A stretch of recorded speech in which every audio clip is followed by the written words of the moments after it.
Herod imagined a deep-water harbor to shelter ships from across the empire. A harbor with a man-made breakwater, a high tower, and strong fortified walls to provide a safe haven for merchant vessels. This was a revolutionary project, ambitious in scale and unique in the region. His dream Herod named Caesarea.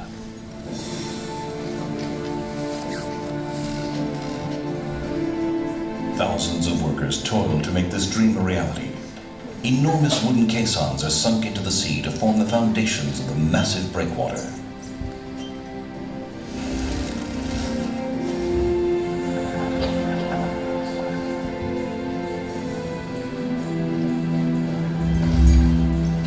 Out of the shifting sands, born both of skill and pioneering engineering techniques, the harbor is taking shape.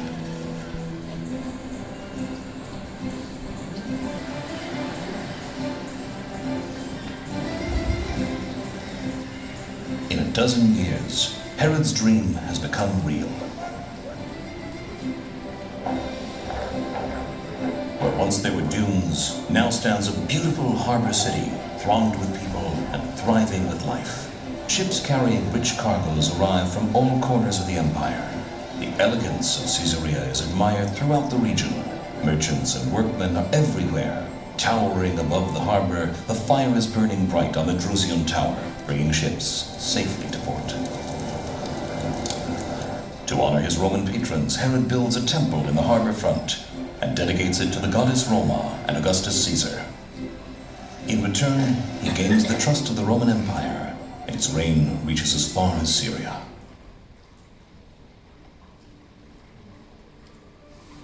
After Herod's death, his heirs failed to step into his shoes, and his charismatic presence and tough regime are no more. His successors fade into the mists of time, and the Roman hold on Caesarea grows stronger.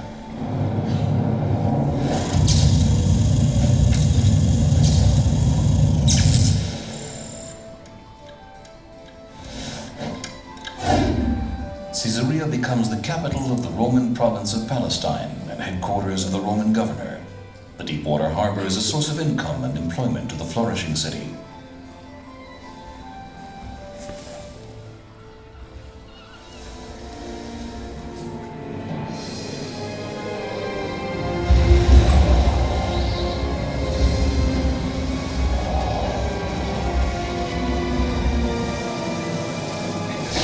Mighty storms and earthquakes damage the breakwater and the fortified walls.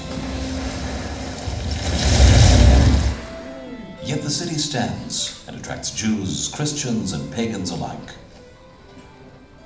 A Jewish community develops in Caesarea and becomes one of the most dominant in the land. Its centers of education and knowledge draw numerous scholars. Many entertainment venues are established in Caesarea. Theater plays and horse races draw huge audiences.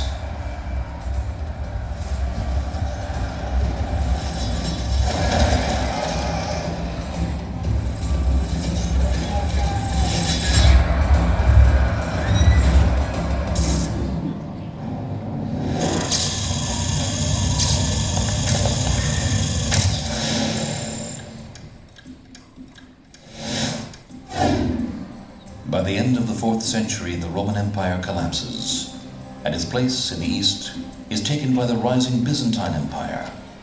This is a new era for Caesarea. Better fortified walls are built to surround it.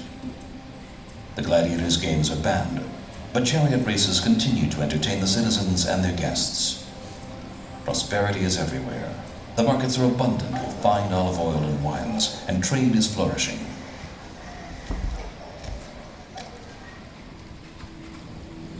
Christianity becomes the official religion of the Byzantine Empire. The temple of the goddess Roma and Augustus Caesar is torn down to build in its place an amazing octagonal church.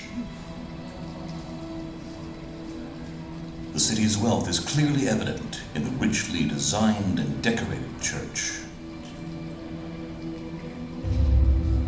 Alas, man-made work cannot survive the forces of nature for long. Severe earthquakes continue to hit Caesarea.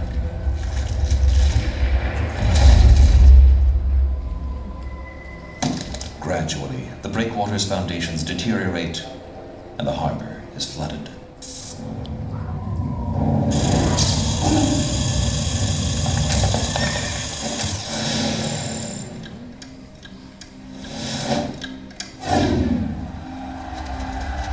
In the 7th century, after many battles and a 7-month siege, Byzantine Caesarea, which was one of the most prosperous and fortified cities in the land, falls to the Muslim hands. A mosque with a magnificent arcade facing the sea is built where the Roman temple and the Byzantine church once stood. When the city's great harbor finally yields to earthquakes and storms, Caesarea becomes a sleepy town and its ruins turn into marble quarries.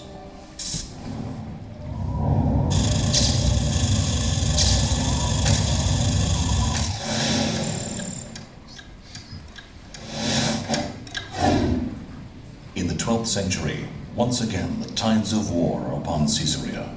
European crusaders invade the land, hoping to conquer the Christian holy cities. From the struggle of war, Caesarea emerges to be rebuilt. A new quay is built in the harbor, and impressive crusader walls surround the reviving city. For 200 years, the wars between Muslims and crusaders have shattered the Holy Land. It is the year 1265. An immense and powerful Muslim army is approaching Caesarea's walls, led by the Mamluk Sultan, Baybars.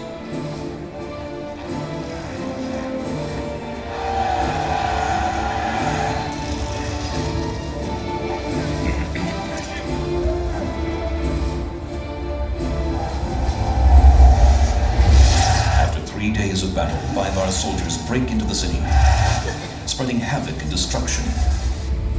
For the first time since its foundation, Caesarea is thoroughly demolished. Sultan Baybars does not rest until he razes Caesarea, wishing to wipe it from the face of the earth. Caesarea fades slowly into the realms of dream and fantasy from which it was created.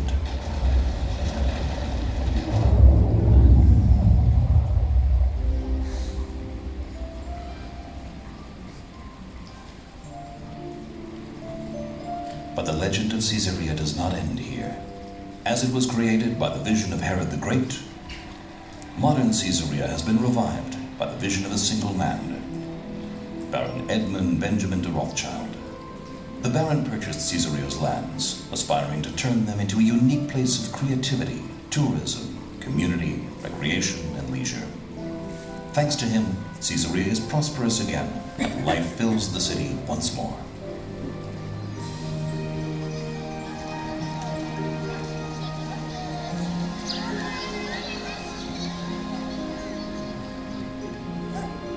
Today's Caesarea combines an industrial research and development park, a leading community, together with some of Israel's most beautiful tourist sites. The buildings that we see here are dated from over 100 years ago and were built for Bosnian refugees, but their foundations were laid precisely where once stood the Roman Temple, the Drusian Tower, and the ancient walls of Caesarea. Most of Caesarea's harbor is immersed under the sea, but the theater and the hippodrome stand as they were in ancient times. And the city's glorious past is evident and complements today's development.